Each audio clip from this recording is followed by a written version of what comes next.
हा vlog share करायला मला थोडासा उशीरच झाला. फ्रेंडशिप डेच्या तुम्हा सर्वांना खूप खूप शुभेच्छा. पण माझ्या सगळ्या मैत्रिणींना मला विश करायचं होतं, म्हणून म्हटलं उशिरा का होईना तुमच्याशी हा व्लॉग शेअर करावा. सकाळी तर पहिले अनायाची फ्रेंड आली होती तिला फ्रेंडशिप बँड बांधण्यासाठी. त्यानंतर आम्ही मस्त असे रेडी झालो होतो. आम्ही निघालो होतो भक्तीकडे वास्तुशांतीला जाण्यासाठी. तिथे गेल्या गेल्या देवाची पूजा केली. खूप सुंदर अशी पूजा मांडली होती. त्यानंतर आम्ही पूर्ण घर बघितलं. घर खूप सुंदर आहे आणि त्याचबरोबर माझ्या बाकी मैत्रिणी पण येणार होत्या. सगळे आले आणि मग आमच्या मस्त गप्पा गोष्टी सुरू झाल्या. त्यानंतर तिथे डॉगी होता आणि अनायाला डॉगी फार आवडतो.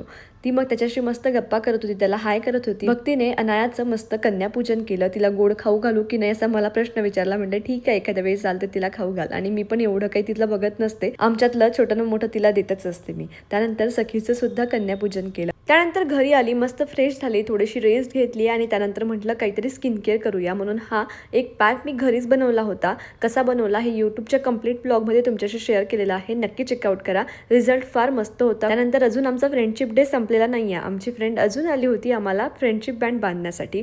मी थोडीशी फ्रेश होऊन बाहेर गेली होती, मला थ्रेडिंग करायचं होतं. आणि हा पॅन्ट आणि टॉप मी ऑनलाईन घेतलेला आहे. कुणाला लिंक हवी असेल तर खाली कॉमेंट करा. आता अनायाचे फ्रेंड्स खूप झाले, म्हटलं चला आता आपल्या फ्रेंड्सला भेटूया. आणि योगायोगाने आमचे आज नागपूरचे फ्रेंड्स पुण्यात आले होते, त्यांना भेटायला आम्ही गेलो. Happy friendship day. आणि असा झाला दिवसाचा शेवट. व्हिडिओ आवडला असेल तर लाईक शेअर फॉलो नक्की करा. भेटूया पुढच्या व्हिडिओमध्ये. तोपर्यंत बाय बाय.